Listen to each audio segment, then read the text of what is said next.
You are standing in late 15th century London, though you would not recognize it as a city of power. The streets are narrow and damp. The smell of river water, refuse and smoke hangs low in the air. This is a place where news travels slowly, carried by word of mouth, by rumor, by whispered fears. In this world, two boys disappear, and the mystery they leave behind lasts for centuries. The boys are Edward V of England and his younger brother Richard, Duke of York. They are remembered as the princes in the Tower, not because they ruled from there, but because they vanished behind its stone walls. Their disappearance becomes one of the most enduring mysteries of medieval history, discussed endlessly by chroniclers, scholars, and ordinary people who never stopped wondering what happened to them. To understand why their disappearance mattered so deeply, you must first understand how fragile royal life was in medieval England. Kings did not inherit smooth transitions of power. They inherited suspicion, rivalry, and the constant risk of betrayal. When Edward IV died in 1483, his heir Edward was only 12 years old. A child king meant instability, and instability invited ambition. Edward V was travelling from Ludlow toward London, when his uncle Richard, Duke of Gloucester, intercepted him. Richard claimed he was protecting the boy from corrupt advisors. This explanation sounded reasonable to many at the time. Powerful nobles often justified force as protection. Edward was taken to the Tower of London, which despite its dark reputation, was still used as a royal residence. Soon after, Edward's brother Richard joined him there. The official explanation was simple and calm. The boys were being kept safe until Edward's coronation. Daily life continued around them. Servants moved through the tower. Guards changed shifts. Bells rang at regular hours. Nothing seemed outwardly unusual. Then, something quietly changed. The boys were seen less often. At first, people assumed they were busy with lessons or religious instruction. Medieval childhood for nobles involved long hours of prayer, reading, and etiquette training. Days could pass without public appearances. This did not immediately raise alarm.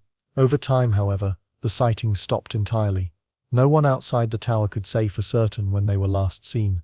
This uncertainty became fertile ground for speculation. Medieval chroniclers were not investigative journalists in the modern sense. They relied on hearsay, political loyalty, and personal interpretation. Meanwhile, Richard of Gloucester took a decisive step. He declared that Edward V and his brother were illegitimate, based on a claimed pre-contract of marriage involving their father. Parliament accepted this declaration. Richard was crowned King Richard III. At this moment, the fate of the boys became more than a family matter. It became a political liability. As long as the princes lived, they represented an alternative claim to the throne. Their existence alone could inspire rebellion. Medieval history is full of such figures, living symbols of opposition even when powerless. Yet no official announcement of their deaths was ever made. This silence is one of the most unsettling aspects of the case. Medieval rulers were not shy about executions. When power was at stake, public declarations were often used to deter dissent. The absence of such a declaration suggests either uncertainty or deliberate concealment. Rumors spread slowly, then faster. Some claimed the boys were smothered in their sleep. Others believed they were poisoned. A few whispered that they were secretly moved abroad. Each version reflected the fears and hopes of the storyteller rather than solid evidence. For centuries, the mystery remained frozen in this state. Writers like Thomas More described a grim murder ordered by Richard III, but More wrote decades later, under a new ruling dynasty that benefited from Richard's reputation being tarnished. Shakespeare later amplified this image, turning Richard into a villain whose guilt seemed obvious. But medieval mysteries rarely resolve neatly. Archaeology, not storytelling, eventually reopened the case. In the 17th century, workers renovating the tower reportedly uncovered a wooden chest containing the bones of two children beneath a staircase. The location matched some early accounts. The bones were reburied in Westminster Abbey, identified as the princes without scientific examination. At the time, this was considered sufficient. Authority mattered more than evidence. Centuries later, attitudes changed. In the 20th century, the bones were examined using the best methods available at the time. The results were inconclusive. The remains were indeed those of two children of roughly the correct age, but medieval burial practices, disturbed contexts, and limited technology made certainty impossible. More recently, historians turned their attention away from the bones and toward records of daily life. Household accounts, payment rolls, and guard rosters were re-examined. These documents are dull by nature. They list candles purchased, meals served, wages paid, yet within their monotony lies valuable insight. One key detail stands out. Payments for the prince's household ceased abruptly. No replacement households were established. No new expenses appeared that would suggest their relocation. In medieval administration, such changes almost always left a paper trail. The absence of evidence here is itself evidence of something ending rather than moving. Another overlooked detail involves the tower itself. The tower was not a secretive dungeon complex as often imagined. It was busy, crowded, and full of personnel. Disposing of two bodies unnoticed would have been difficult, but not impossible. What mattered was authority. Orders from the king were rarely questioned. Modern historians increasingly agree on a grim but restrained conclusion. The princes likely died in the tower sometime in late 1483. Whether on direct orders from Richard III, or through the actions of those seeking to please him, remains uncertain. Medieval power structures often allowed responsibility to diffuse downward, leaving no clear command to trace. What makes this mystery especially suited to boring history is not the crime itself, but the long silence that followed.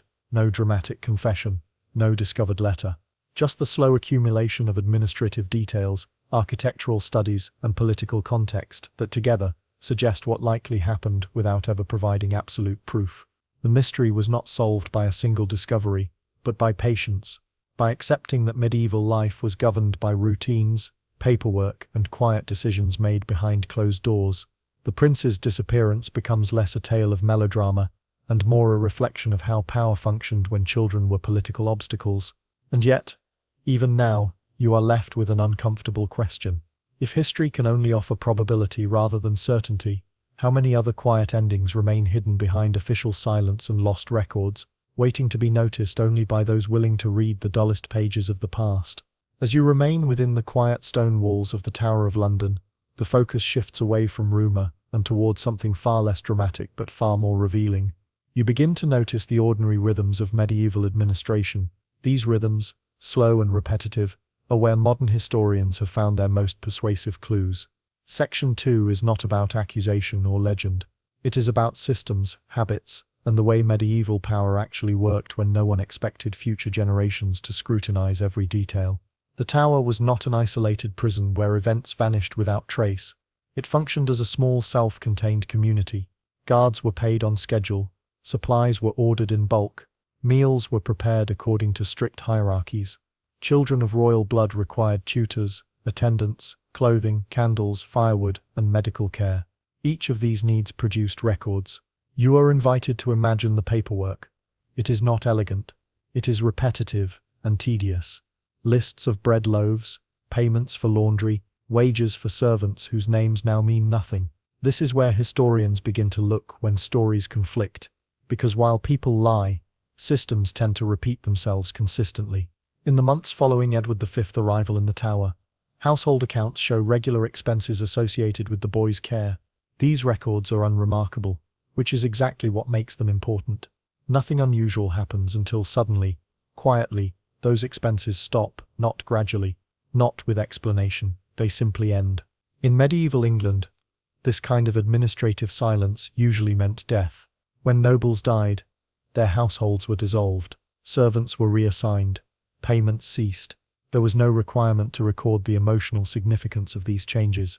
Only the practical consequences mattered. Some historians once argued that the boys could have been moved elsewhere, but relocation required preparation. New quarters, new guards, new supply chains, even secrecy had logistical demands. Yet no such trail appears, no sudden expenses in another location, no increase in security budgets, nothing that suggests two royal children continued to exist under protection anywhere else. You also learn about the tower guards. They were not faceless executioners. They were men with families, debts, and expectations of reward. Many were loyal to Richard III, not necessarily because of affection, but because loyalty was profitable. Advancement depended on obedience. Medieval orders were often given indirectly. A king did not always need to say kill them. He could express concern, impatience, or frustration. Those beneath him understood how to interpret such signals. Responsibility became blurred, which protected those at the top. This ambiguity is crucial. It explains why no clear confession ever emerged. It also explains why later attempts to assign blame relied so heavily on character judgments rather than documentation. Richard III became a villain in popular memory, not because of proof, but because his rise to power created suspicion that fit neatly with the prince's disappearance. Yet, when you look closely at Richard's reign, you see something more complex. He did not immediately face widespread rebellion after taking the throne. This suggests that many contemporaries either believed the princes were dead already or accepted their removal as politically necessary. Medieval morality did not always align with modern expectations. Another important development occurs far from the Tower. In the countryside and ports of England, pretenders begin to appear. Men claiming to be one of the princes emerge years later. These impostors gained support, not because people truly believed them, but because uncertainty remained. As long as no official deaths were announced, doubt could be weaponized.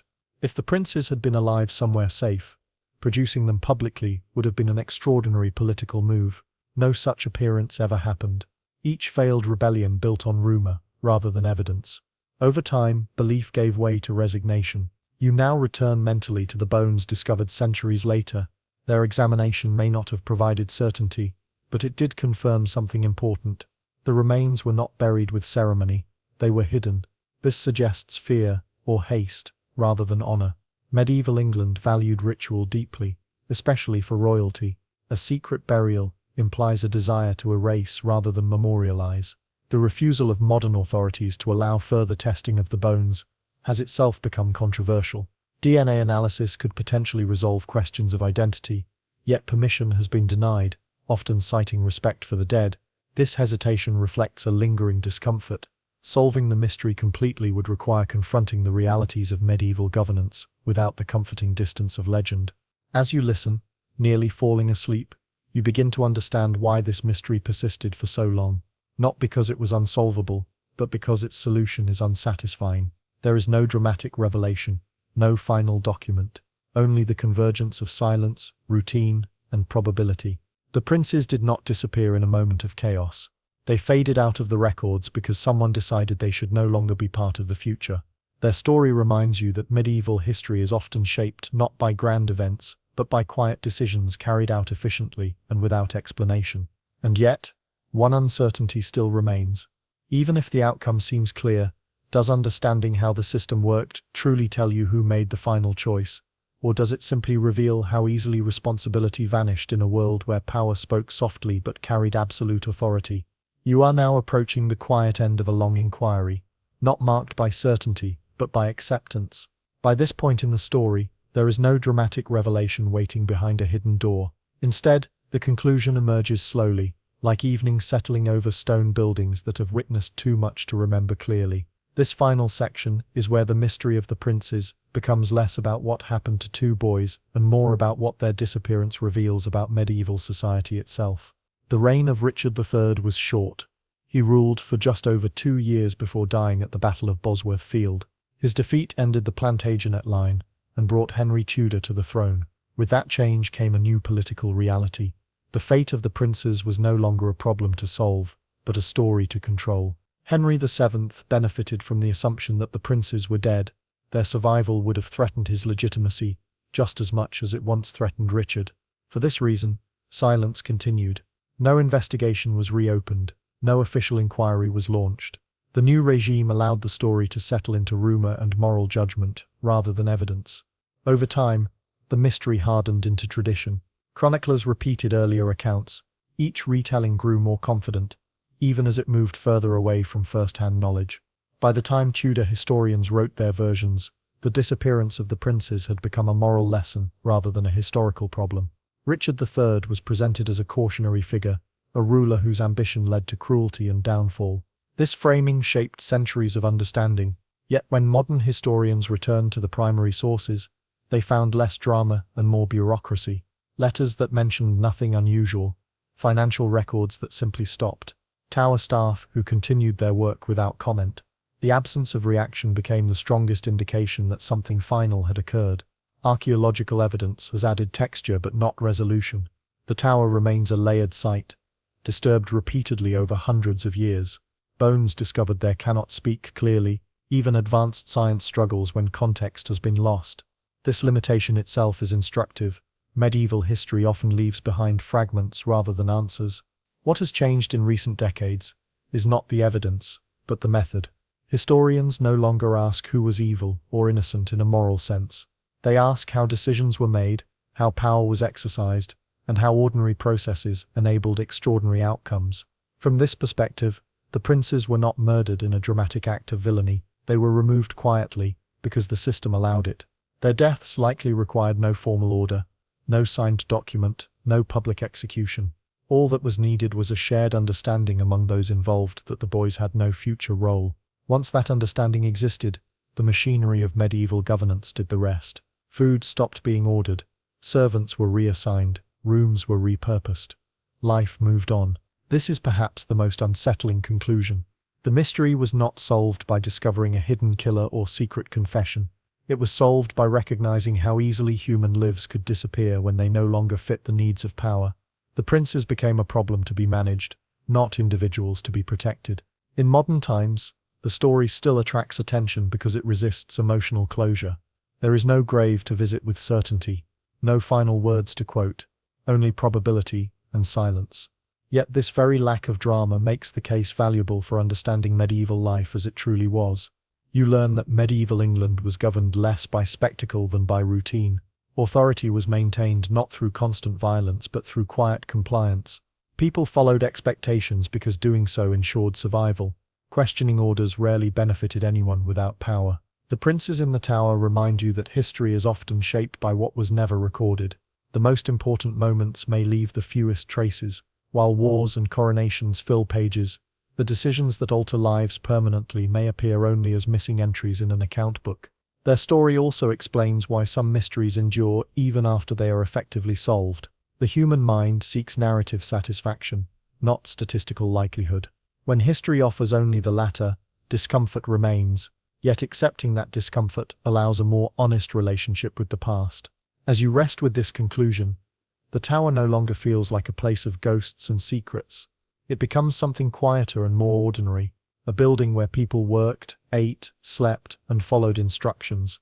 Within those routines, two boys vanished not because of chaos, but because the system functioned as designed. The impact of their disappearance extends beyond medieval England. It serves as a reminder that power does not always announce itself loudly. Sometimes it acts through silence, paperwork, and routine decisions that seem insignificant in the moment. Understanding this helps you see both the past and the present more clearly. The mystery of the princes was never about uncovering a hidden truth buried deep underground. It was about learning how to read absence, how to listen to what records do not say, and how to accept that history often ends not with answers but with understanding. You now move away from royal towers and political intrigue, and step into a quieter world, one defined by stone cloisters, slow footsteps, and the steady rhythm of prayer. This is the world of the medieval abbey. For centuries, these places were thought of as calm centers of spiritual life, removed from violence and disorder. Yet beneath their worn floors, something unexpected waited to be rediscovered. Medieval abbeys were built to last. Thick walls, cold stone, and carefully planned layouts gave them an air of permanence. Generations of monks lived and died within the same enclosed spaces. They prayed, copied manuscripts, tended gardens, and kept careful accounts of grain, wine, and livestock. Life here was deliberately repetitive. Change was discouraged. Stability was considered a virtue. Because of this, abbeys were trusted places. They stored wealth. They housed travelers. They buried the dead. When someone was interred within an abbey church, it was considered an honor. Burial inside sacred walls suggested spiritual importance or deep loyalty to the institution. Over time, the floors filled with graves, each one marked and remembered, or so it was believed. Centuries later, when archaeologists began carefully lifting those same stone floors, they expected to find orderly burials aligned with religious customs. What they found instead was confusing, uneven, and deeply unsettling. Skeletons lay in unexpected positions. Some were buried face down, others were missing heads. A few were arranged with stones pressing against their limbs or necks. These were not the careful, respectful burials described in medieval religious texts. They did not match what you would expect from a place devoted to prayer and ritual. At first, scholars hesitated to draw conclusions. Archaeology relies on context, and abbeys had been used for hundreds of years. Floors were raised and lowered. Graves were disturbed and reused. Bones could shift over time. Caution was necessary. Still, patterns began to emerge as more sites were examined. The same unusual features appeared in abbeys across England. This was not a single local anomaly. It was something broader and more systematic. To understand what was happening, you need to consider how medieval people thought about death, the body, and danger. In medieval belief, death did not always mean the end of agency. The dead could return, not metaphorically, but physically. Stories of restless corpses were taken seriously, especially in rural communities. These beliefs were not fringe ideas. They were woven into everyday thinking. The fear was not of ghosts drifting harmlessly through walls, but of bodies that could rise, spread illness, or harm the living. Such fears were strongest during times of crisis, when death felt unpredictable and overwhelming. Abbeys, despite their spiritual focus, were not immune to these anxieties. Monks lived close together. Disease spread quickly in enclosed communities. When illness appeared, it was often blamed on spiritual imbalance or malevolent forces, rather than invisible pathogens. Historical records describe outbreaks of sudden sickness that killed rapidly. Victims, bloated, darkened, and appeared frightening even after death. Without modern understanding of decomposition, these natural changes were interpreted as signs that something was wrong.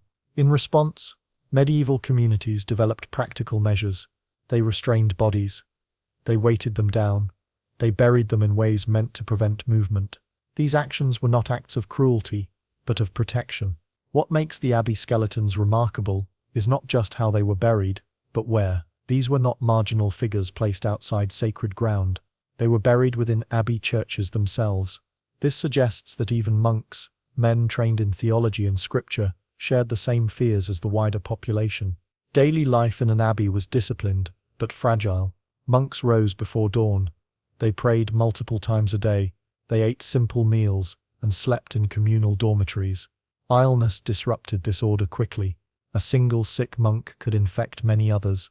When deaths followed rapidly, fear would have spread quietly through the cloister. Decisions would need to be made quickly. Ritual purity mattered, but survival mattered more. If a body was suspected of being dangerous, standard burial practices could be altered without public discussion. There was no need to record such actions in detail. Medieval chroniclers focused on miracles, donations, and leadership changes. The management of fear within a community did not warrant written explanation. These decisions were practical, immediate, and meant to be forgotten. This is why the evidence remained hidden for so long. The abbey floors were repaired. New tiles were laid. Names faded from memory. The monks moved on, one generation replacing the next. The unusual burials became part of the structure itself. When archaeology finally brought them back into view, modern observers initially projected dramatic interpretations onto them. Some imagined secret murders or forbidden rituals. These ideas gained attention because they were exciting, but they did not fit the broader evidence. As more sites were studied, a quieter explanation took shape. These were not criminals or heretics. They were ordinary people who died under unsettling circumstances. Their treatment after death reflected fear, not punishment. Scientific analysis supported this view. Many of the skeletons showed signs of disease. Some had injuries consistent with heavy labor. Others bore markers of malnutrition or chronic illness. These were the bodies of people whose lives had already been hard before their deaths became unusual. The realization changes how you see medieval abbeys.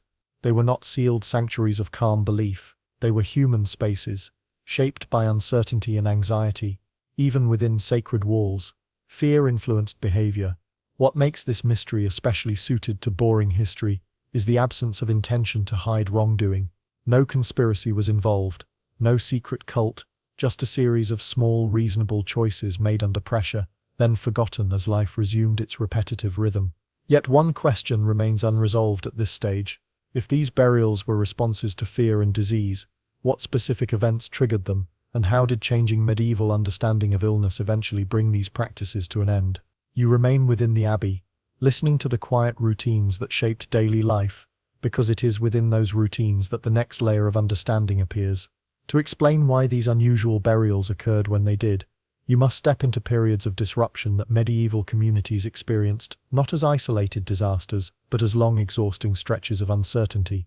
Illness in the Middle Ages did not arrive neatly or leave clearly. It lingered, it returned, It returned. It changed shape. Monks recorded plagues and fevers, but they rarely understood causes. When sickness struck an abbey, it could empty dormitories within days. A community built on order suddenly faced collapse. You begin to see why fear played such a large role.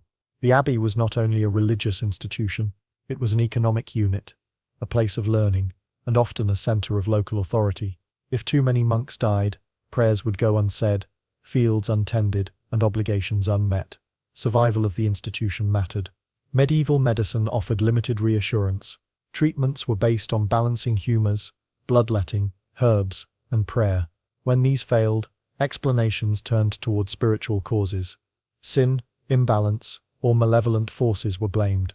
A corpse that appeared swollen or darkened after death seemed threatening in a way that modern observers no longer feel. These physical changes are now understood as natural stages of decomposition. In the medieval world, they were interpreted as signs that the dead body was not at rest. Stories circulated of corpses spreading sickness simply by existing near the living. Fear of contamination extended beyond the physical to the spiritual. This fear was not constant. It flared during crises. Archaeological dating shows that many of the unusual abbey burials cluster around periods of widespread disease and famine. These were times when death felt unpredictable and uncontrollable. Under such conditions, normal rules bent. You also learn that abbey floors were not static. Over centuries, churches were remodeled repeatedly, older graves were covered, new stone was laid, burials from times of crisis were sealed beneath later renovations, forgotten, not intentionally, but because memory itself moved on. One important factor is how medieval people balanced belief and pragmatism. Monks were educated, but they were also human. They relied on tradition when possible, but they adapted when necessary. If restraining a body seemed to protect the living, it was done quietly and without debate. There was no sense that such actions contradicted faith. Medieval Christianity accommodated fear, alongside doctrine. Protective practices were seen as temporary measures, not heresy. They were not meant to challenge belief, only to survive the moment. Written sources begin to support this interpretation. When you look carefully, some abbey chronicles mention waves of illness, followed by long periods of recovery. They note the loss of brothers, the disruption of prayer schedules, the need to recruit replacements. They do not mention unusual burials, because those were not considered worthy of record. What mattered was restoration of order. Once sickness passed, attention returned to routine. Floors were repaired. Stones were replaced. Silence returned. The dead remained beneath, no longer a concern. Scientific advances have strengthened this explanation. Examination of teeth and bones reveals signs of stress and disease consistent with epidemic conditions. Some skeletons show evidence of rapid death rather than long illness. This supports the idea of sudden outbreaks that would have terrified enclosed communities. You also begin to see regional patterns. Abbeys closer to trade routes and towns show higher concentrations of unusual burials. Movement brought goods, travelers, and disease. Rural abbeys show fewer such cases. This variation reinforces the connection between fear-driven burial practices and perceived risk. Over time, these practices faded, not because fear disappeared, but because understanding slowly changed. As burial customs became more standardized, and church authority strengthened its control over doctrine, informal protective measures were discouraged. By the later medieval period, restraint burials within abbeys became rare. What remains is not evidence of superstition overcoming faith, but of faith adapting to fear. The abbey skeletons tell a story of people trying to preserve life and order with the tools they believed they had. Their actions were quiet, practical, and meant to be temporary. As you reflect on this, the mystery becomes less unsettling and more human. These were not dark secrets hidden beneath holy ground. They were traces of moments when fear briefly overruled tradition, then retreated once stability returned. Yet one question still lingers. If these practices were responses to crisis rather than belief, how did later generations reinterpret them, and what does that reveal about how modern observers project meaning onto the past? You now arrive at the final stage of this quiet investigation, where the bones beneath the abbey floors no longer speak of fear alone, but of interpretation. This section is less about what medieval people did, and more about how those actions were misunderstood long after the communities that made them disappeared. When the first unusual burials were uncovered in the 19th and early 20th centuries, archaeology was still a young discipline. Early excavators worked quickly, Context was often lost. Skeletons were removed without careful documentation. Interpretations leaned heavily toward the dramatic, because drama captured attention and funding. Face-down burials were labeled punishments. Missing heads were assumed to indicate executions. Stones placed on bodies were described as deliberate acts of cruelty or ritual. These explanations fit modern expectations of medieval brutality, but they lacked supporting evidence. As methods improved, so did patience. Later excavations documented soil layers, building phases, and burial sequences. Skeletons were analyzed alongside architectural changes. This allowed researchers to place burials within specific moments of crisis rather than assuming intentional violence. The reinterpretation of the abbey skeletons marks a broader shift in how medieval history is understood. Instead of seeing the past as irrational or cruel, scholars began to recognize rational behavior operating under different assumptions. What looks like superstition from a modern perspective was often practical problem-solving based on limited information. This realization changes the emotional tone of the discovery. The skeletons are no longer victims of hidden crimes. They are evidence of communities under pressure, doing what they believed was necessary to survive. Modern science has reinforced this view. Radiocarbon dating places many of the burials within known periods of epidemic and famine.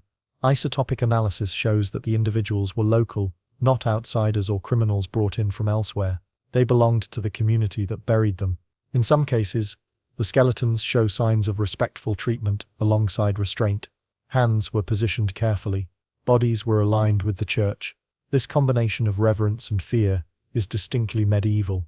It reflects a worldview in which spiritual concern and physical protection coexisted without contradiction. The final lesson of this mystery lies in how easily meaning changes over time. Medieval monks acted without expectation that their choices would be examined centuries later. They responded to immediate needs, then moved on. Modern observers, separated by time and belief, initially imposed stories that said more about contemporary fears than medieval reality. The abbey floors themselves become a metaphor, layer upon layer of stone, each covering what came before. Memory works the same way. What is hidden is not always secret. Sometimes it is simply no longer relevant to those who follow. This story also demonstrates how boring history quietly solves mysteries. There is no single moment of discovery, no dramatic confession. Only the slow accumulation of small facts, carefully compared across sites and years. The solution emerges not from excitement, but from restraint. The skeletons beneath the abbey floors remind you that history is often misunderstood when viewed through modern expectations. The past did not operate on the same definitions of reason, danger, or evidence. Understanding it requires patience and humility. As you settle into the end of this story, the abbey returns to silence. The bones remain where they are, no longer threatening, no longer mysterious. They have become part of a larger understanding of how humans respond to uncertainty. The question that remains is not about what those monks feared, but about how future generations will interpret the quiet decisions we make today, long after the reasons for them have been forgotten. You are now standing on a gentle slope in the English countryside, where the land rolls softly and the wind moves without interruption. There are no walls here, no towers, no streets crowded with people. What you see instead is absence, low grassy mounds, subtle ridges in the soil, a church ruin that stands alone, long separated from the community it once served. This is Warren Percy, one of the most thoroughly studied deserted medieval villages in England. At first glance, it does not look like a mystery at all. Villages disappear all the time, you might think. People move, economies change. Yet Warren Percy is different, not because it vanished, but because it did so slowly, quietly, and almost completely, leaving behind just enough evidence to raise difficult questions. For centuries, this village was ordinary. That is what makes it valuable to boring history. Warren Percy was not the site of a famous battle or royal residence. It was home to farmers, labourers, children, and clergy. People were born here, worked the land, and were buried nearby. Nothing about it suggested it would become one of the most important archaeological sites for understanding medieval rural life. The village appears in the Domesday Book of 1086, recorded as a functioning settlement with households, ploughlands and livestock. This alone tells you it was integrated into the feudal system. The villagers owed labour and rent. They farmed strips of land in open fields. They followed agricultural cycles that changed little from generation to generation. Daily life here was repetitive and demanding. You would wake early, You would tend animals. You would work fields by hand, season after season. Diet was simple: bread, pottage, occasional meat. Winters were cold. Summers brought labor rather than rest. Survival depended on cooperation and predictability. Warren Percy was organized like many medieval villages. Houses were long and narrow, combining living space with areas for animals. Roofs were thatched. Walls were timber and clay. The church stood slightly apart, anchoring the community spiritually and socially. Festivals, baptisms, marriages, and burials all passed through its doors. For several centuries, the village persisted. It survived poor harvests, disease, and political change. This endurance makes its eventual abandonment more puzzling. When did people begin to leave, and why did they not return? Early historians assumed a single catastrophic event. Plague seemed the obvious answer. The Black Death devastated England in the mid-14th century, killing a large portion of the population. Many villages never recovered. It was tempting to place Warren Percy into this category and move on, but archaeology complicates that simple explanation.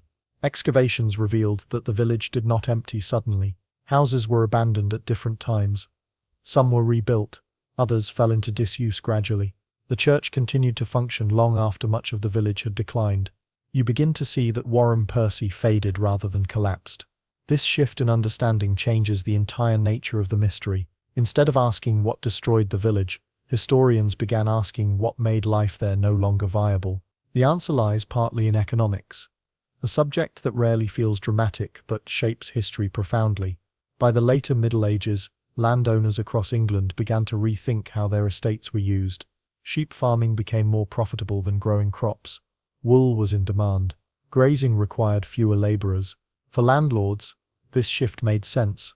Fewer tenants meant fewer obligations. Fields could be enclosed, villages could be reduced or removed entirely. From the perspective of those in power, efficiency mattered more than continuity.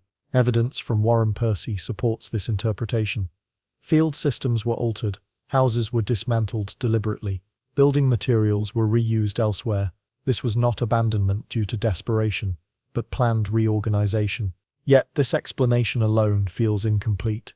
Economic change does not explain why people left without forming a new settlement nearby. It does not explain the emotional cost of leaving ancestral homes. It also does not account for something far more unsettling discovered beneath the village ground. As excavations continued, archaeologists uncovered burials that did not fit standard medieval practices.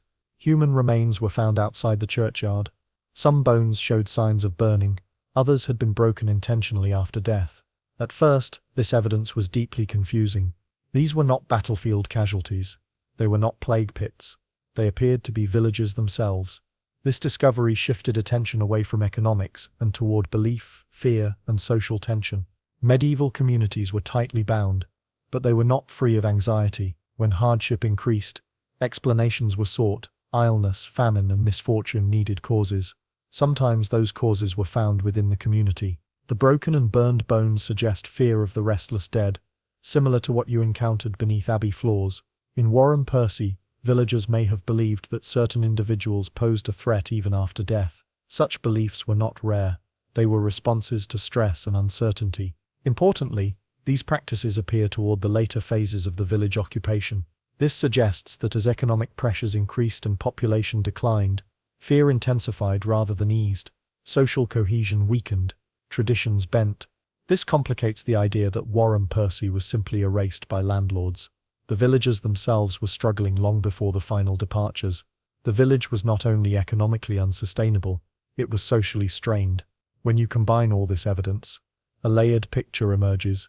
Warren Percy did not vanish because of a single disaster. It thinned over time. People left for opportunities elsewhere. Land was repurposed. Beliefs shifted under pressure. What remained eventually became too small to sustain itself.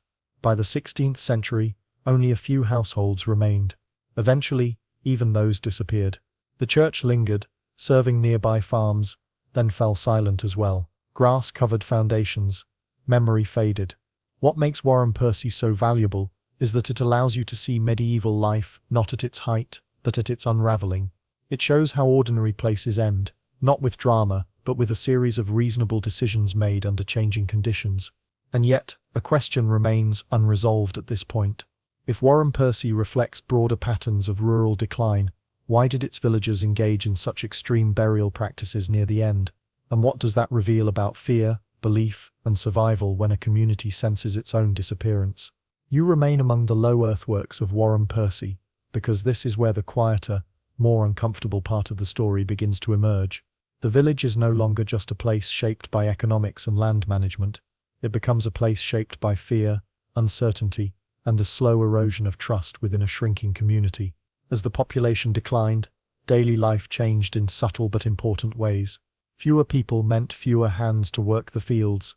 Tasks that once relied on shared effort became heavier burdens for those who remained.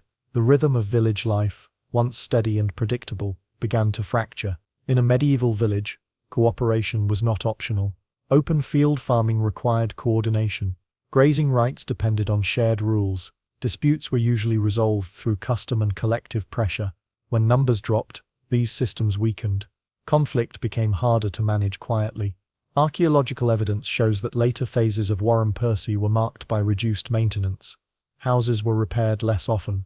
Boundaries blurred. Animal enclosures shifted closer to living spaces. These changes suggest strain rather than abandonment. People were still trying to live normal lives with fewer resources and less support. At the same time, diet appears to have worsened. Analysis of human remains shows increased signs of nutritional stress in later generations. Childhood growth interruptions become more common.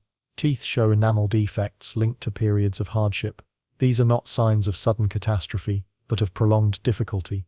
When life becomes harder without a clear explanation, belief systems take on greater importance. Medieval villagers lived in a world where misfortune was rarely random. Bad harvests, illness, and death were understood as signs that something was wrong, morally or spiritually. This is where the unusual burial practices at Warren Percy begin to make sense.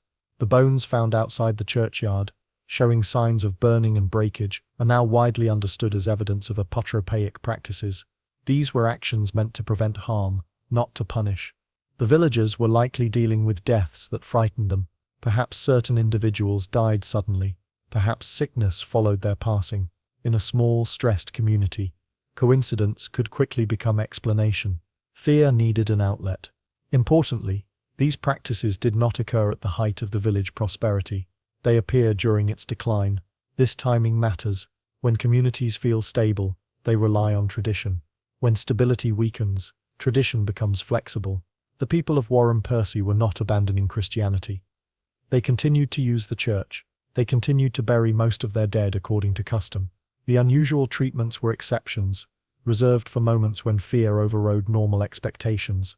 This selective response tells you something crucial. These were not acts of mass panic. They were targeted, deliberate, and limited. That makes them more unsettling, not less. They suggest a community quietly deciding that some deaths required extra precautions. Written sources rarely record such decisions. Village life was governed by custom, rather than documentation. What mattered was that everyone understood why something was done. Future explanation was unnecessary. As you consider this, the idea of Warren Percy simply being removed by landlords begins to feel incomplete. Economic pressure played a role, but it interacted with social and psychological strain. People did not leave only because sheep were more profitable than crops. They left because village life no longer felt secure or meaningful. Leaving a medieval village was not easy. Land tied people to place. Identity was bound to soil and neighbors. To abandon that meant breaking deeply rooted connections. The fact that people eventually did so suggests prolonged dissatisfaction rather than sudden displacement. Evidence from nearby settlements shows that some former residents likely moved to market towns or other villages. They did not vanish. They adapted.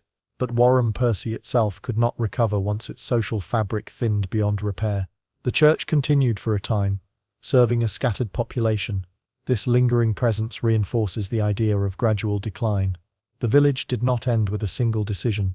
It ended through attrition.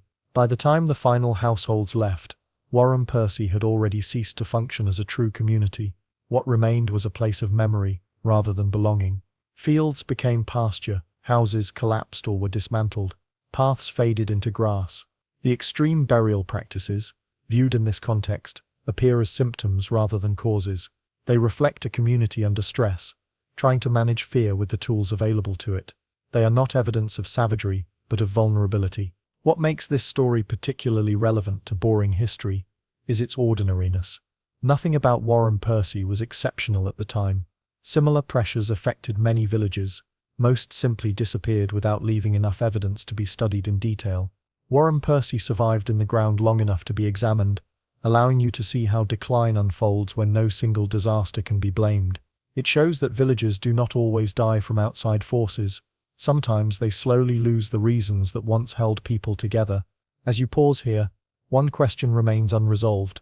If Warren Percy represents the quiet end of many medieval communities, what lessons can be drawn from how fear, belief, and economic change combined to dissolve everyday life without violence or drama? You are now standing at the very end of Warren Percy's story, where the village no longer exists as a living place, but as a pattern revealed through careful observation. There is no final catastrophe to describe, no moment when the last person turned out the light and walked away. Instead, the village dissolved into history through a series of small, practical choices that felt reasonable at the time. By the 16th century, Warren Percy had already lost most of its population. The remaining households were isolated, surrounded by land that was increasingly managed for grazing rather than crops. This change reduced the need for communal labor, further weakening the social bonds that once defined village life. Landlords formalized what had already begun. Fields were enclosed, tenancies ended. Buildings were dismantled, not violently, but deliberately. Stone and timber were reused elsewhere. This reuse of materials is a powerful indicator. It shows intention rather than abandonment. The village was not left to decay because of disaster. It was taken apart because it was no longer needed. The church lingered longer than the homes.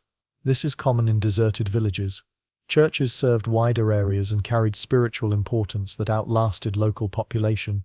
In Warren Percy, burials continued in the churchyard even after most houses were gone. Eventually, however, even this function ended. The church fell into ruin, its role reduced to a landmark rather than a gathering place. What remains in the soil tells the final part of the story. The extreme burial practices discovered there do not increase toward the end, they fade. This suggests that once the population dropped below a certain point, fear subsided rather than intensified. Fewer people meant fewer conflicts, fewer illnesses, and fewer reasons to suspect the dead. This detail is important. It shows that the practices were not signs of moral collapse, but responses to stress within a functioning community. When the community itself dissolved, so did the need for such measures. Modern interpretation of Warren Percy has shifted over time. Early explanations favored dramatic causes like plague or lordly cruelty. These explanations were appealing because they provided clear villains or events. But the evidence supports something quieter and more unsettling. The village ended because it gradually stopped working. This conclusion forces you to rethink how history records endings. We often imagine decline as visible and traumatic. Warren Percy shows that endings can be administrative, emotional, and cumulative. They do not require violence. They require only enough pressure to make staying less appealing than leaving. The villagers were not passive victims. They made choices. Some left early, seeking opportunity elsewhere. Others stayed until the last possible moment. These decisions were shaped by economic conditions, belief systems, and personal tolerance for hardship. The unusual burials are part of this story, not because they caused the village to fail, but because they reveal how people coped when certainty disappeared. Fear did not dominate daily life. It appeared briefly, was addressed, and then faded. This pattern suggests resilience rather than panic. Warren Percy becomes a case study in how ordinary communities respond to long-term change. It shows that adaptation does not always lead to survival in place. Sometimes adaptation means moving on. The mystery of the vanished village is therefore not about disappearance, but about transformation. The land continued to be used. The people continued to live, just not here. Memory shifted from lived experience to archaeology. This story also challenges the idea that medieval people were uniquely superstitious or irrational. Their responses to stress were consistent with limited information and immediate needs. When those needs changed, behavior changed as well. As you reflect on Warren Percy, you realize that its value lies in its quietness. It tells you what happens when history has no heroes, no villains, and no dramatic climax. It tells you how most places end. The village did not fall. It thinned. It adjusted. It faded.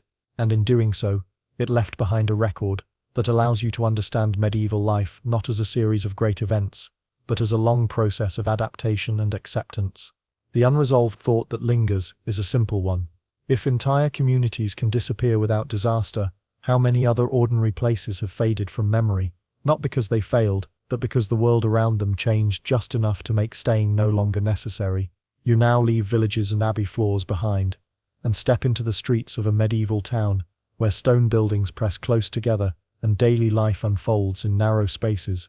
Markets open at dawn, bells mark the hours, people work, trade, argue, and pray. Nothing about this setting suggests that it will become the stage for one of the strangest collective behaviors ever recorded. The dancing plague was not a single event. It appeared in different places across Europe over several centuries, most notably in the German-speaking regions along the Rhine. Groups of people began to dance uncontrollably in public spaces. They danced for hours, sometimes for days.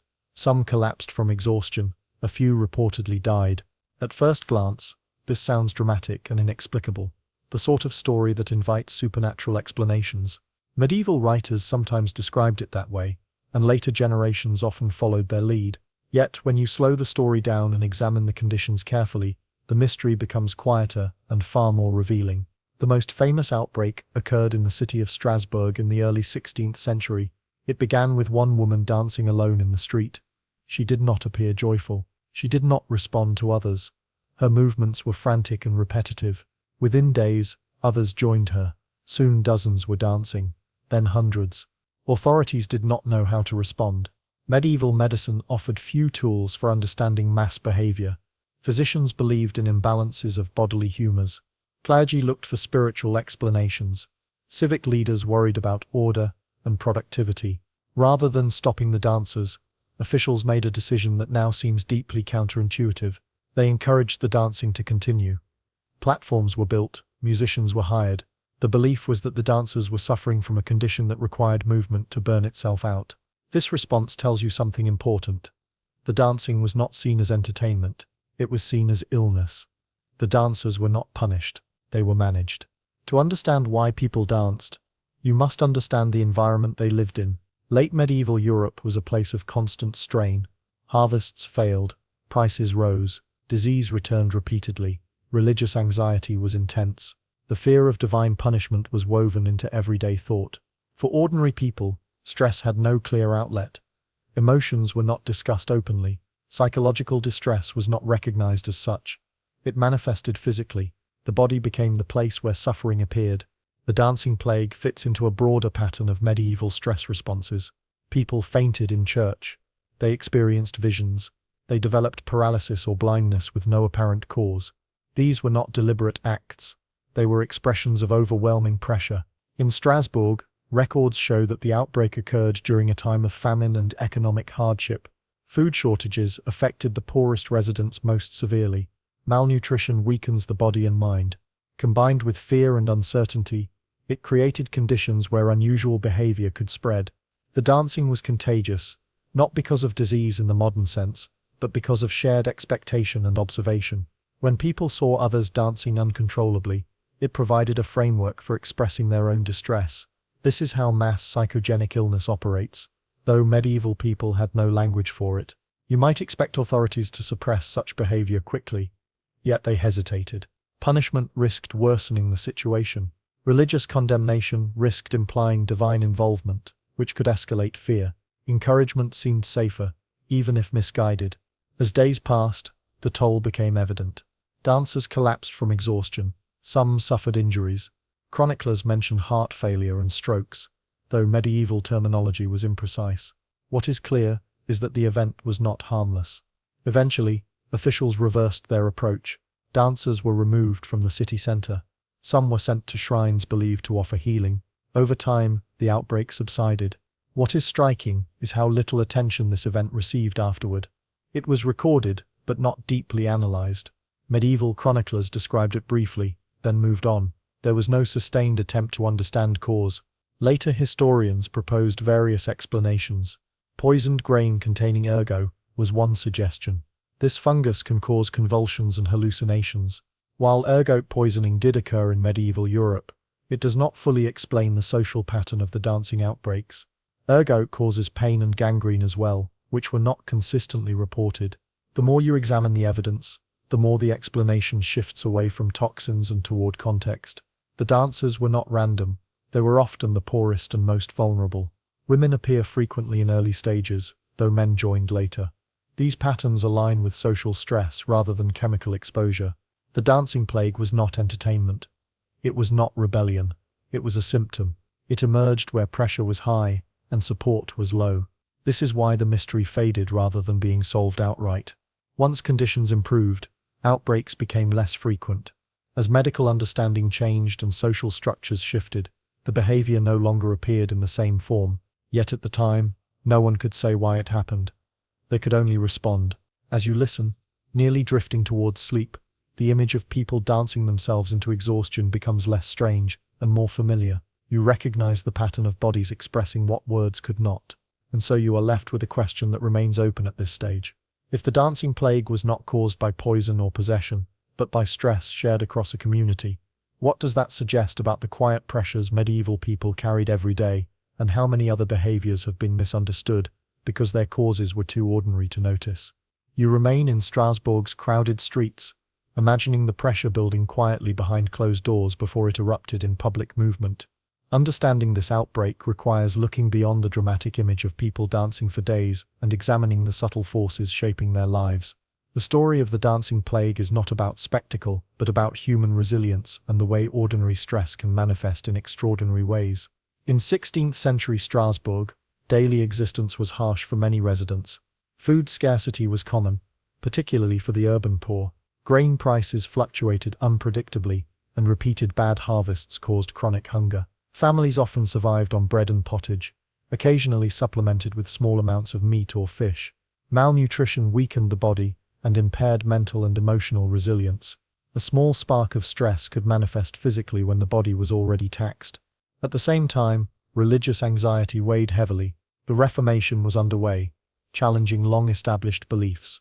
People feared divine punishment for sins, both personal and communal. Towns experienced waves of sermons warning of moral decay and the consequences of disobedience. Ordinary residents internalized these messages, which intensified stress, especially in communities already struggling with poverty and disease. In this context, the initial dancer becomes more than an individual anomaly.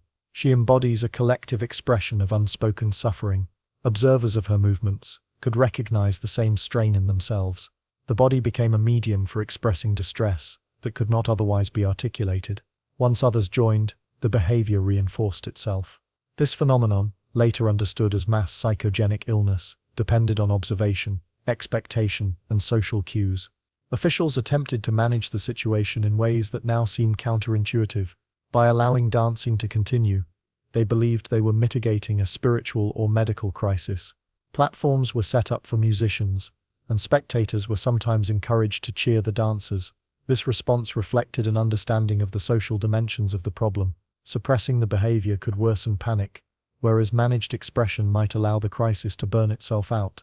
Archaeological and textual evidence indicates that this was not an isolated incident. Similar outbreaks occurred in the Netherlands, France, and other parts of Germany. Each occurred during times of hardship, and each involved socially marginalized groups disproportionately. Children, women, and the urban poor often led outbreaks, suggesting that vulnerability and social position shaped who manifested the stress physically. It is striking that contemporaries did not label these people as weak or foolish. Chroniclers describe them with a mix of alarm and sympathy, noting exhaustion, fainting, and physical collapse. In some cases, people died from overexertion or pre-existing conditions exacerbated by dancing. This underscores the seriousness of the event. It was not mere spectacle but a literal struggle of the body against the weight of stress. Modern analysis supports this interpretation. Ergot poisoning is now considered unlikely to be the primary cause, given the social patterns and absence of characteristic symptoms like gangrene or hallucinations. Instead, historians and psychologists emphasize environmental, social, and psychological pressures as triggers. You begin to understand that the dancing plague was less a medical anomaly than a mirror of society. It reveals what life felt like for people who were chronically vulnerable, the constant worry about food, illness, and moral judgment, the repeated small losses that accumulate quietly, the lack of safe outlets for expressing fear and frustration. Interestingly, The plague had long-term effects on town governance and medical thought. Officials learned that social crises required nuanced responses. Physicians began documenting cases more carefully. Clergy considered the emotional well-being of communities alongside spiritual care. While these lessons were imperfect, they represent an early recognition of the interaction between stress, behavior, and health. Yet, even as you recognize the causes, the dancing plague remains unsettling. It challenges assumptions about rationality and control. People danced themselves into exhaustion, not because of possession, nor because of spectacle, nor because of rebellion, but because their bodies and communities had reached a limit. This is history at its most quietly revealing, ordinary pressures producing extraordinary outcomes. One unresolved question lingers. If the dancing plague represents a physical expression of social stress, how many other seemingly inexplicable events in medieval Europe, illnesses, faintings, seizures, even social unrest, were actually responses to pressures that we are only now able to recognize and interpret? You now arrive at the quiet resolution of the dancing plague story, where the spectacle fades and the human reality becomes clearer. The streets of Strasbourg, once filled with frantic movement, return to their normal rhythms. Markets reopen. Bells continue to mark the hours. Life goes on, not because the event was forgotten, but because the underlying pressures were dispersed, or at least endured in less visible ways. By the time the outbreak subsided, several lessons were embedded into the collective consciousness of the town, even if they were not consciously articulated. First, social stress is contagious. When one individual manifests intense distress, others are likely to follow, especially in tightly knit communities under pressure. Second, the body can become a medium of expression when words and explanations fail. Third, interventions, even imperfect ones, can shape outcomes. Authorities learned that suppression sometimes worsened crises, while managed expression could mitigate harm. Medical and religious authorities recorded the events, but they framed them in the language of their time: divine judgment, humoral imbalance, or moral corruption. Modern historians, by contrast, interpret them as evidence of environmental, psychological, and social dynamics interacting in extreme conditions. This dual perspective highlights a central feature of boring history. The past often seems mysterious only because the contemporary mindset differs from ours. What seems inexplicable was in context a rational response to extraordinary stress. The aftermath of the dancing plague demonstrates the limits of historical documentation. Chroniclers focused on deaths, notable figures, and unusual phenomena, but rarely on everyday suffering or emotional strain. The dancers themselves left few records. Their experience is reconstructed only from careful examination of secondary sources, patterns, and the social context in which they lived. This reliance on indirect evidence mirrors the broader challenges of medieval history. Understanding the ordinary requires patience and attention to subtle details. Strasbourg and other affected towns eventually stabilized. Economic conditions improved, and outbreaks of mass dancing became less frequent. Yet the events left lasting impressions on medical and civic practice. Physicians began documenting behaviors more systematically. Officials recognized the importance of managing social stress and maintaining communal order. Religious authorities, while continuing to interpret events spiritually, also accommodated practical responses to fear and suffering. From a modern perspective, the dancing plague is not just an oddity. It is a reflection of human resilience and vulnerability. People faced extreme pressures, yet communities endured. The event underscores how ordinary people respond creatively, if unconventionally, to circumstances they cannot fully control. It is history stripped of heroism and villainy, leaving only human survival and adaptation. The unresolved thought at the close of this story is quietly profound. The dancing plague was not caused by magic, poison, or rebellion, but by the accumulation of daily pressures and the shared experience of stress.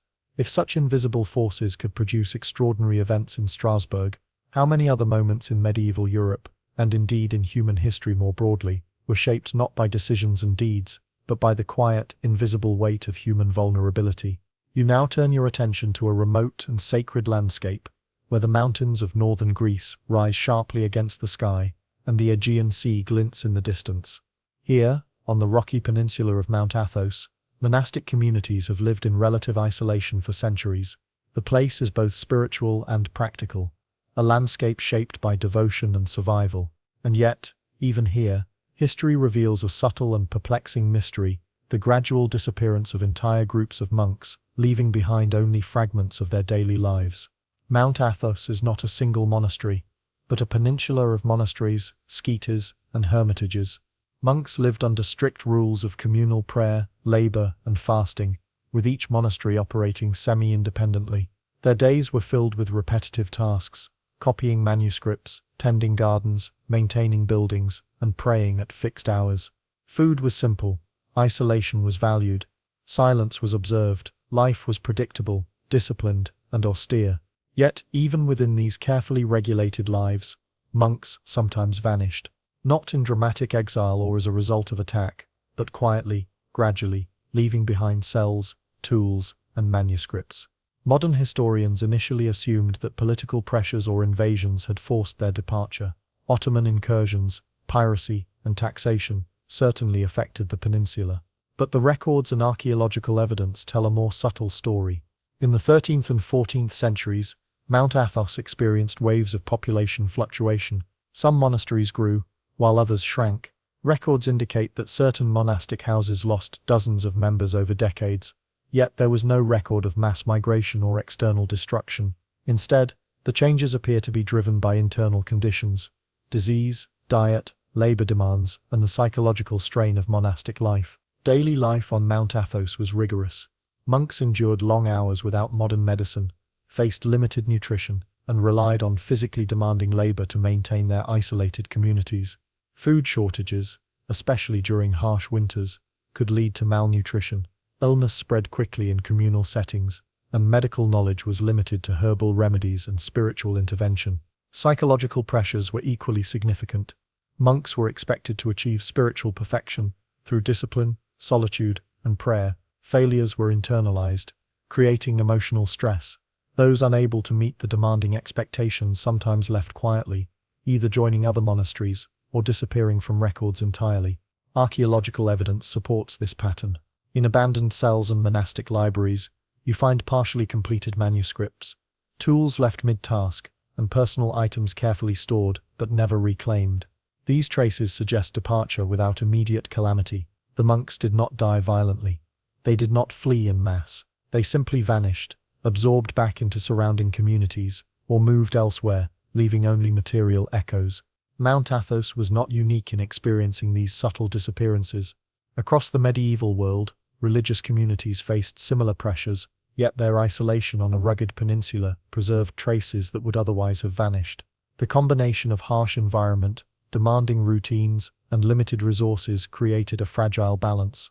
When the balance tipped, departures occurred quietly, almost invisibly, leaving gaps in records and memory. This is what makes the vanishing monks particularly compelling from the perspective of boring history. There are no dramatic confrontations or violent deaths.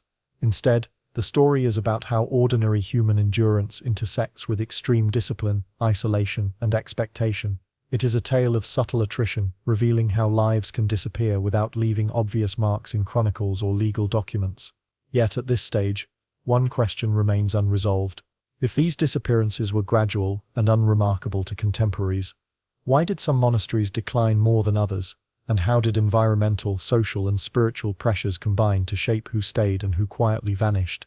You remain among the cliffs and narrow paths of Mount Athos, observing how daily life shaped the subtle disappearance of monastic communities.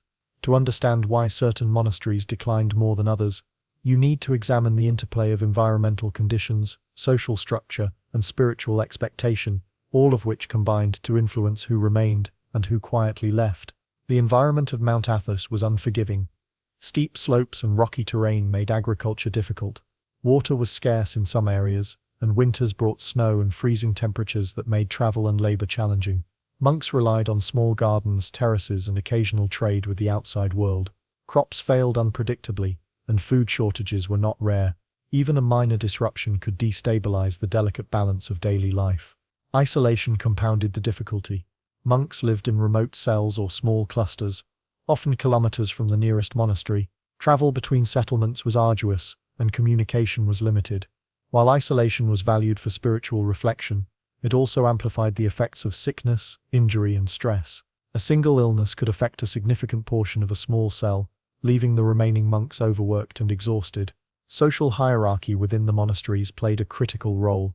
Leadership was concentrated among a few senior monks, and decision-making often relied on their guidance. Younger or less experienced monks had limited autonomy. When leadership faltered, discipline waned, and internal conflicts arose. Even minor disagreements could create tension, leading some monks to leave quietly in search of communities where daily life felt more manageable. Spiritual expectations added another layer of strain.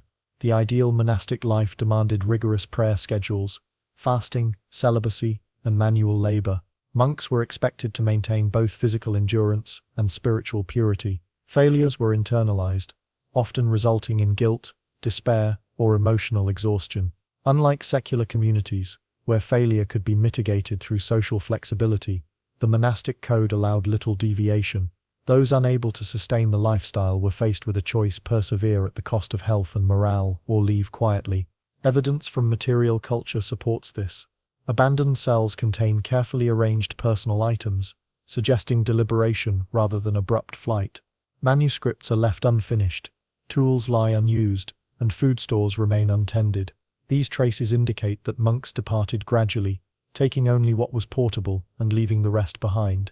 Interestingly, monasteries that managed to sustain populations tended to have slightly more favorable conditions: better access to arable land, closer proximity to other communities, or stronger leadership structures. These factors allowed them to absorb occasional crises, maintain morale, and keep routines intact. In contrast, isolated or environmentally marginal cells were more vulnerable to attrition. Disease also played a subtle role. Outbreaks of dysentery, fevers, or respiratory infections could spread through close quarters, weakening monks physically and mentally.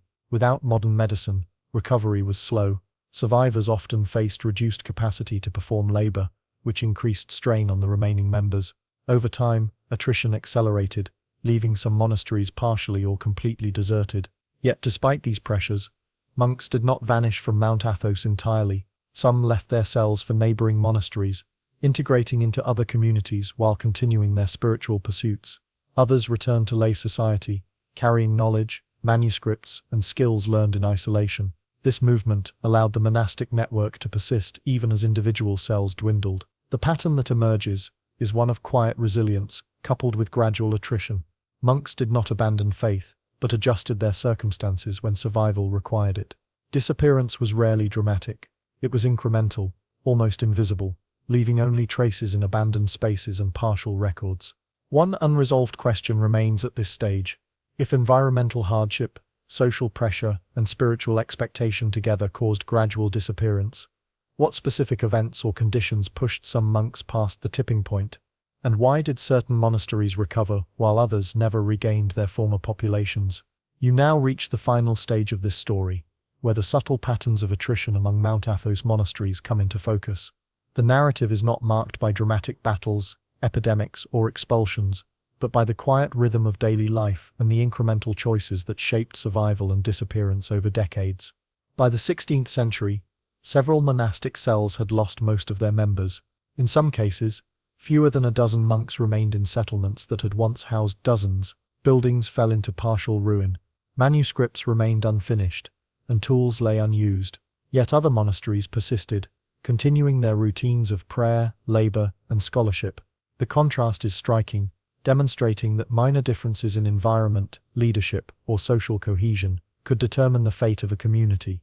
Health and nutrition remained crucial.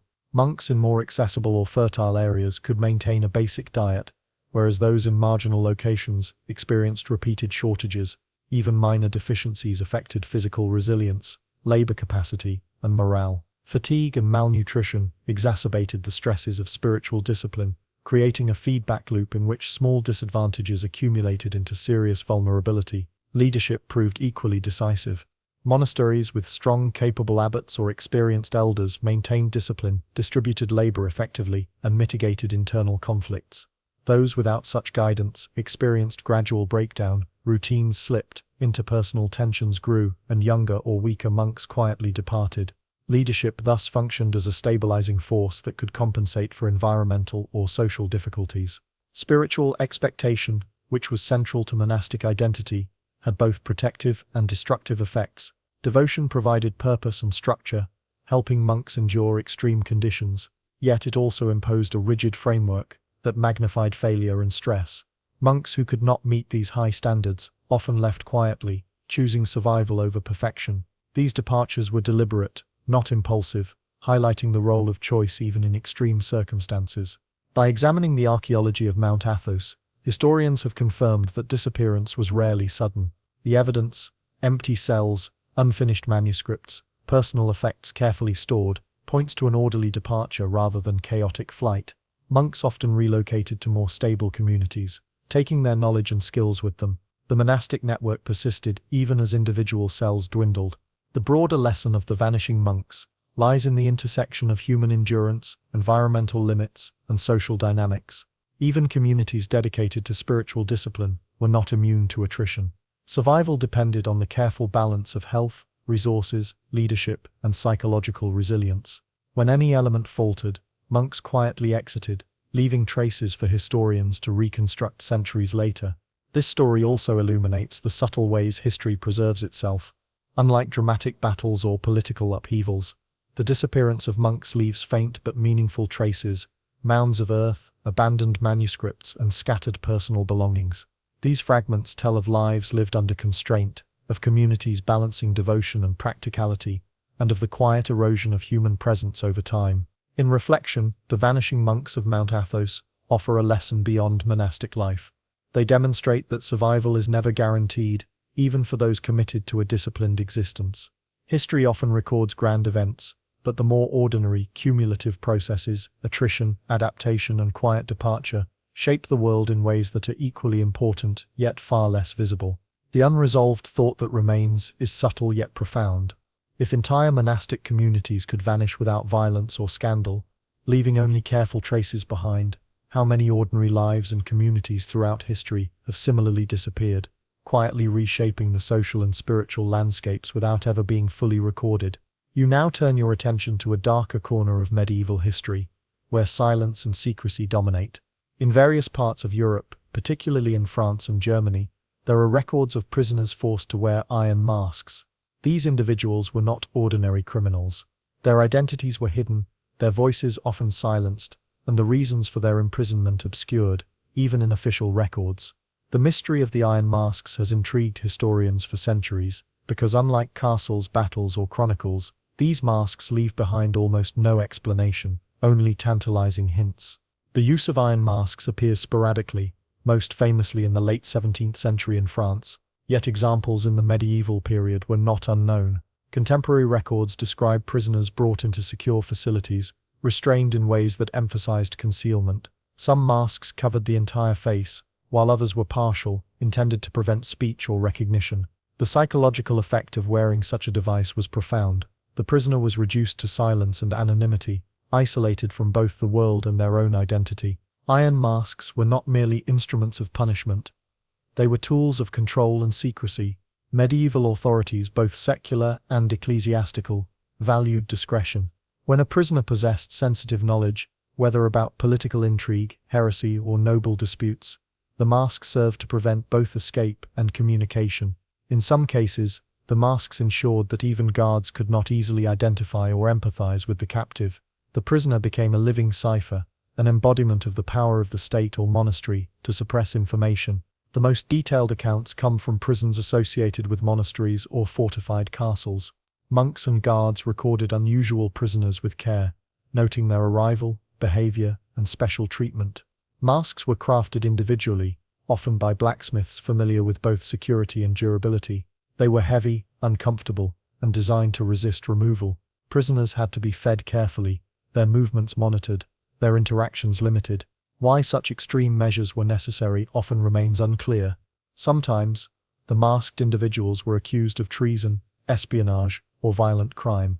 Other times, they were placed under suspicion for political or religious reasons, with no formal trial recorded. Records describe payments for maintenance, guards, and even secret expenses, indicating the high level of concern associated with their captivity. You begin to understand that the use of iron masks was less about physical restraint than psychological control. A masked prisoner was not only hidden from the world, but forced to experience a continuous, inescapable awareness of their own anonymity. Identity and social recognition, the very elements that provide meaning, were denied. This made the prisoner compliant, fearful, and disconnected, while reinforcing the authority of those responsible for their concealment. Despite the fearsome reputation of iron masks, their use was relatively rare. Most prisoners, even serious offenders, did not require such measures. Masks were reserved for those whose knowledge or status presented a potential risk. Their rarity, however, magnified the mystery. How many individuals were subjected to this treatment without leaving any record? How much information was permanently lost because the person could neither speak nor reveal themselves? Records of iron-masked prisoners are tantalizingly vague. Names are often withheld, dates approximate, and locations generalized. In some cases, the prisoners were held for decades, disappearing from the historical record entirely. Guards who maintained them occasionally wrote notes, but these were pragmatic supplies, shifts, maintenance, not narratives of the human experience under the mask. From an archaeological perspective, the physical evidence is scant. A few iron masks survive in museum collections, but their provenance is often uncertain. No complete prison structures designed specifically for masked prisoners have been definitively identified from the medieval period, leaving historians to rely on fragmented chronicles, payment records, and occasional references in letters or diaries. This story, though sparse in dramatic events, is compelling precisely because of its quietness.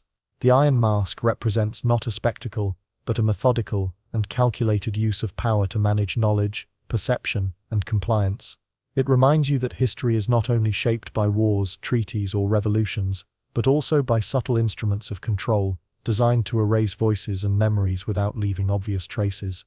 And yet, a question lingers unresolved. If these masked prisoners were deliberately rendered anonymous and silent, how many secrets of medieval politics, religion, and daily life were lost forever, buried behind iron, and never reconstructed by the historians who would follow? You remain focused on the shadowed world of the iron-masked prisoners, moving deeper into the quiet mechanisms of control and secrecy that govern their lives. Unlike battles or sieges, this story unfolds in small, deliberate gestures: the careful crafting of the mask, the precise scheduling of meals, the meticulous record-keeping of those who never saw the prisoner's face. Understanding this world requires patience and attention to the ordinary details that made the extraordinary possible. Prisoners subjected to iron masks were rarely left entirely alone. They were fed, cleaned, and occasionally moved, yet always under strict supervision. Guards were instructed not only to prevent escape, but to limit interaction. Conversations were reduced to instructions or commands. Any attempt to speak beyond the permitted words was punished by threats, further isolation, or physical reinforcement, ensuring that the mask's primary function, psychological silencing, was maintained. The daily routines of these prisoners were remarkably monotonous. One historian's reconstruction notes that a masked individual might spend 23 hours a day in a single room or cell, moving minimally. Food was delivered at fixed times. Tasks, if assigned, were limited to the physical, never verbal, ensuring compliance without revealing information. The repetition of daily life, combined with sensory deprivation and physical restriction, reinforced the prisoner's dependence and passivity. Monks, bureaucrats, and secular authorities involved in these imprisonments often justified them in practical terms. A masked prisoner might hold knowledge of political disputes, secret correspondences, or sensitive religious controversies. Removing their ability to communicate, even for long periods, was considered necessary to preserve stability. Yet records reveal another layer: the care taken to maintain the prisoner's health. Iron masks were uncomfortable, sometimes painful, but prisoners were rarely allowed to starve or endure fatal injury. Their continued survival was essential to the secrecy of the process. The iron mask, in effect, was a tool of prolonged uncertainty for both prisoner and observer. The masked individual could not see or hear beyond the immediate environment with full clarity, and the outside world could not know who they were, what they knew, or what they might reveal. This dual isolation created an environment in which history itself was suspended. Events unfolded, yet certain knowledge was deliberately erased or obscured, leaving gaps that would endure for centuries. Interestingly, the use of iron masks was not uniform across regions or institutions. Some monasteries employed variations, such as partial masks or hoods, while secular authorities experimented with different methods of concealment. This variability suggests that the practice evolved according to local conditions, resources, and perceived threats. It also points to a broader pattern in medieval governance. Secrecy was as much a tool as punishment. The goal was not retribution, but control over information and perception. Material culture corroborates this picture. Surviving masks show precise construction, rivets carefully placed, interiors designed for minimal injury, edges padded in some cases to prevent prolonged laceration. The craftsmanship implies a collaboration between metal workers, guards, and administrators, all aware that the prisoner's condition needed to be maintained while simultaneously denying them identity.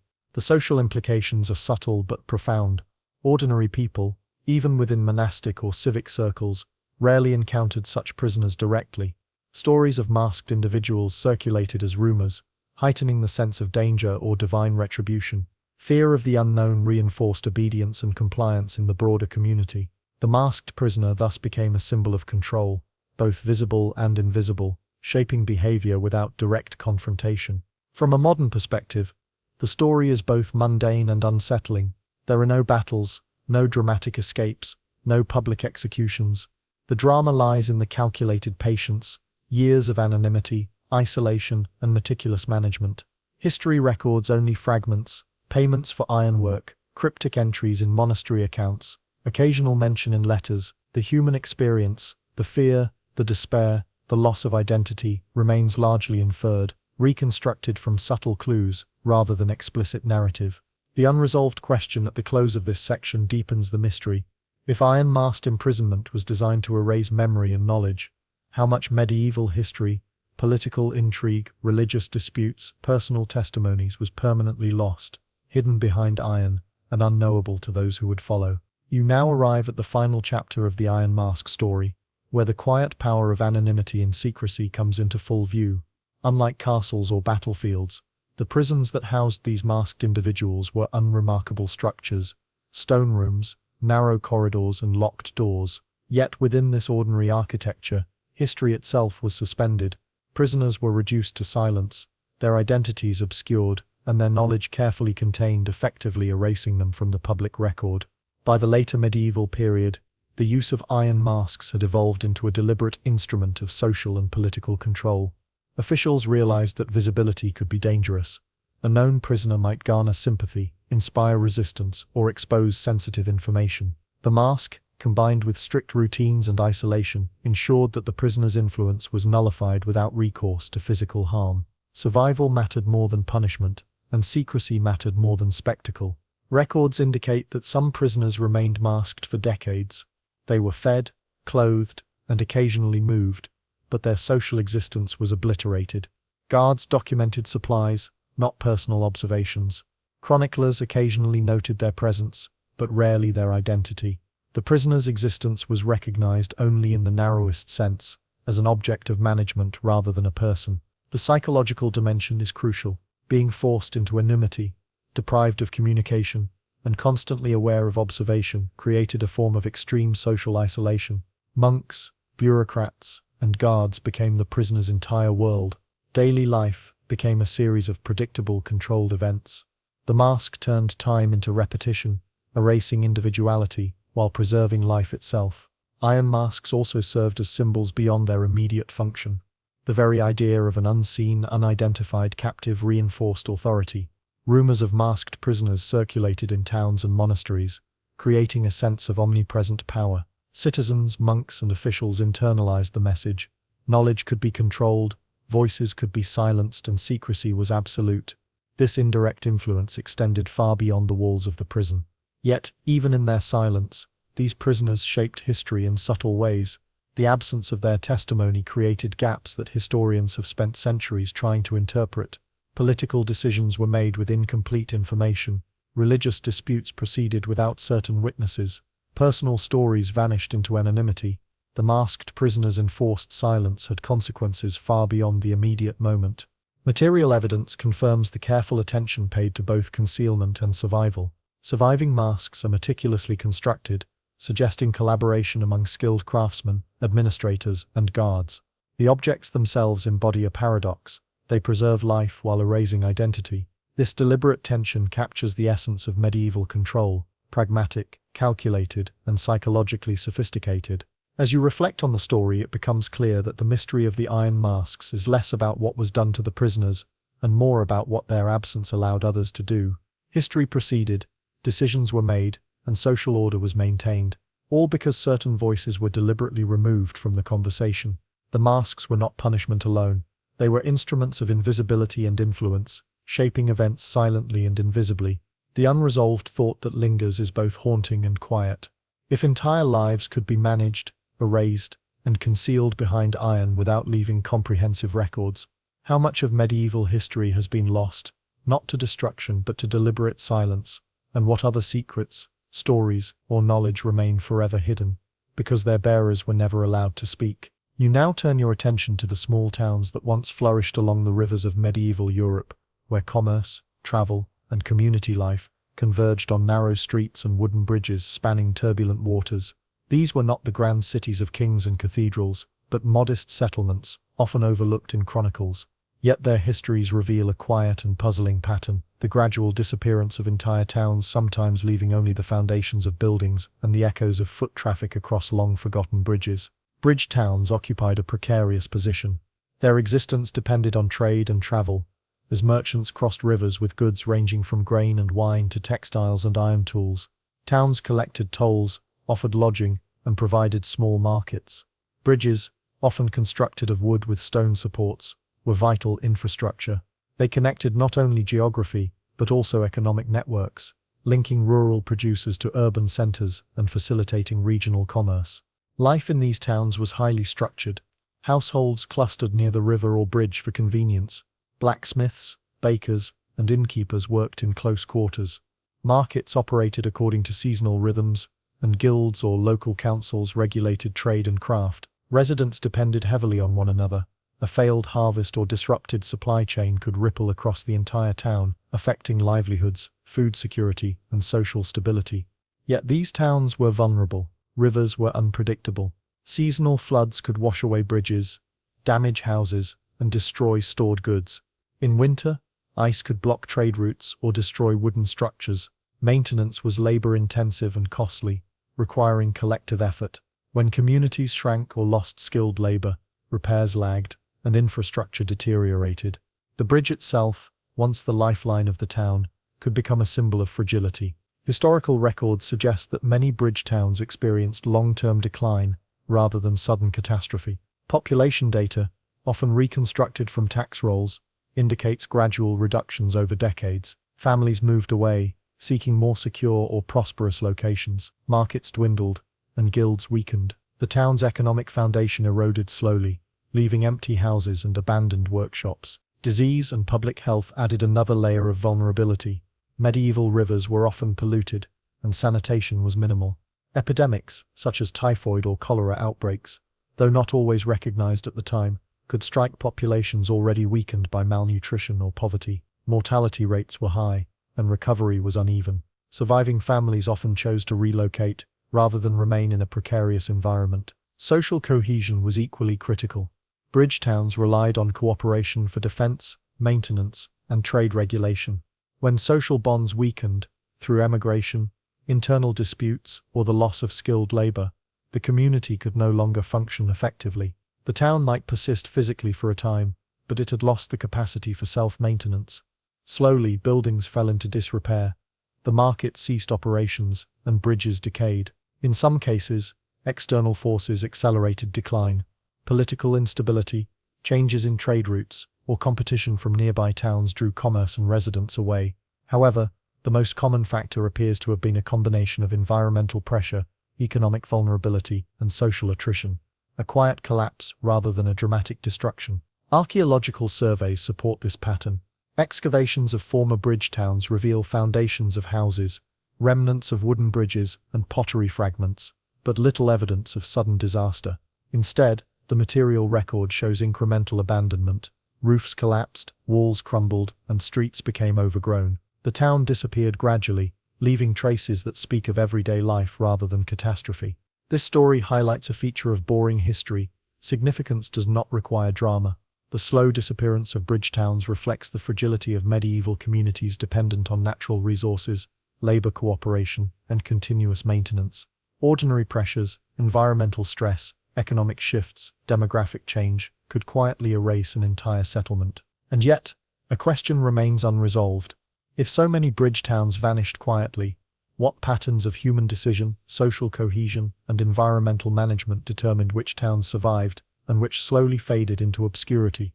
You now step deeper into the daily life and challenges of medieval bridge towns, examining how ordinary pressures gradually undermined these once bustling communities.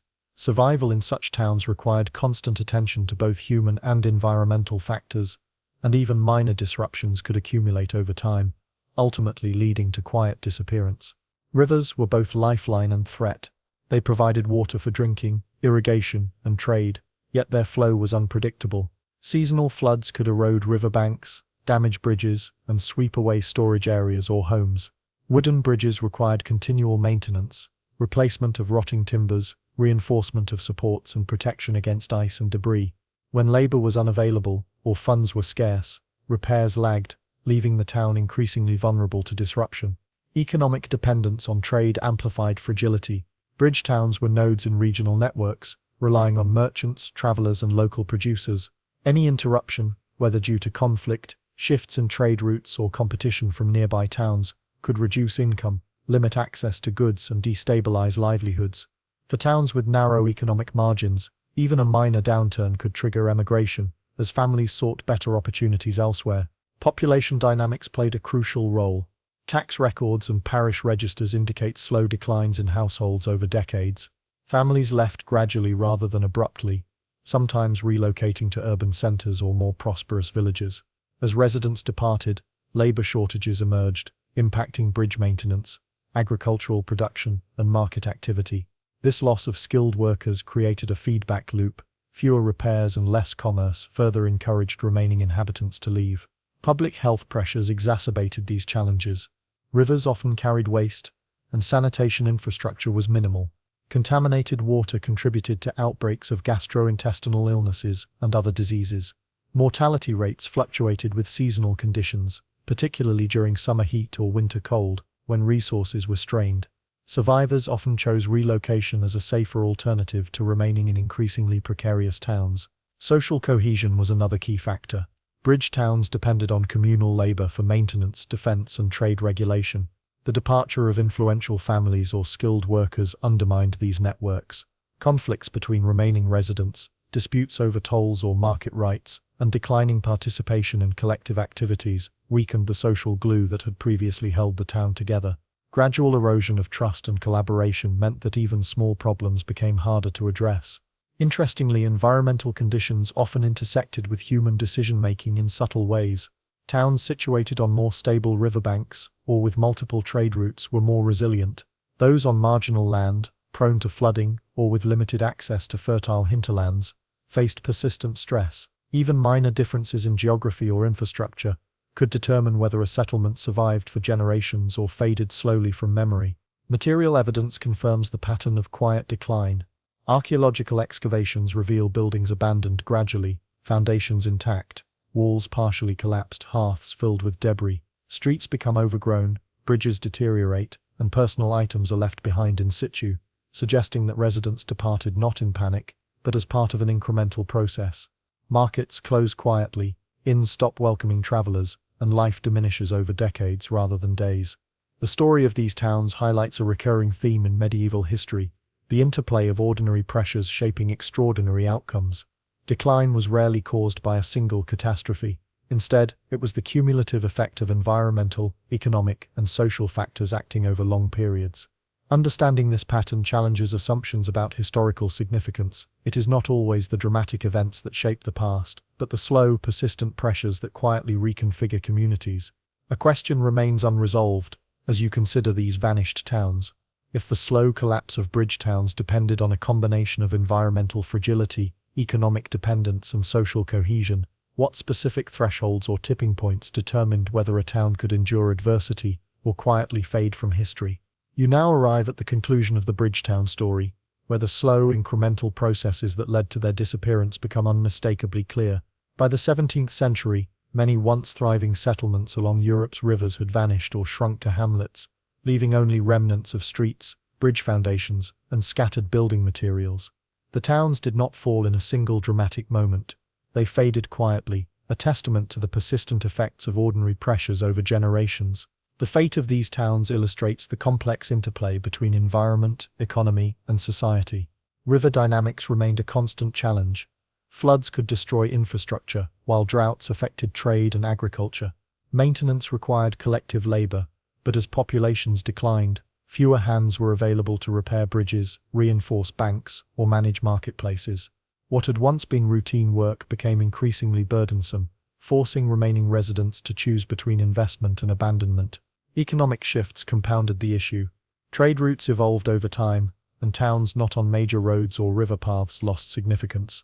The introduction of new markets, alternative routes, and urban centers drew merchants and travelers away. Local economies, once dependent on passing trade, gradually collapsed. Inns, bakeries, and blacksmiths closed as demand dropped, further reducing the incentive for families to remain. Social cohesion eroded alongside population decline, with fewer residents. Communal projects, bridge repair, defense, festival organization became difficult or impossible. Leadership structures weakened, disputes over tolls or market rights went unresolved, and trust among neighbors diminished. Small disagreements, previously manageable, now carried disproportionate weight, accelerating the process of decline. Public health and survival pressures played a subtle but critical role. Contaminated water, periodic epidemics, and limited access to food made daily life precarious. Families weighed the risks of staying against the potential benefits of relocating. The cumulative effect of stress, labor demands, and environmental vulnerability nudged residents toward gradual departure rather than abrupt abandonment. Archaeological evidence reinforces this quiet disappearance. Excavations reveal partially collapsed buildings, unused tools, and remnants of marketplaces left untended. Streets overgrow, bridges fall into disrepair, and cemeteries provide the only markers of the former inhabitants. These traces indicate deliberate, measured departures rather than panic or catastrophe. Residents often salvaged what they could, leaving only what was immovable or unnecessary behind. Interestingly, towns that survived exhibited slightly different conditions: more stable geography, diversified economies, and stronger community leadership. These factors allowed them to weather floods, maintain infrastructure, and retain population despite ongoing pressures. The contrast between towns that persisted and those that vanished highlights how minor differences in resources, organization, and environment could produce vastly different outcomes over decades. The story of medieval bridge towns underscores a vital lesson. History is often shaped by the ordinary, cumulative effects of human decisions interacting with environmental and social realities. Decline is not always dramatic or violent.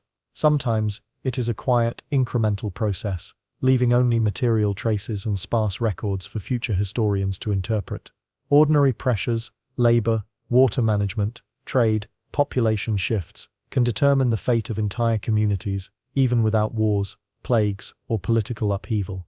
As you reflect on this, the unresolved thought lingers: if so many bridge towns disappeared quietly, shaped by subtle combinations of human decision, environmental stress, and social cohesion, how many other communities throughout history have vanished in ways that leave almost no record, reshaping human geography and culture without fanfare, but with profound long-term consequences?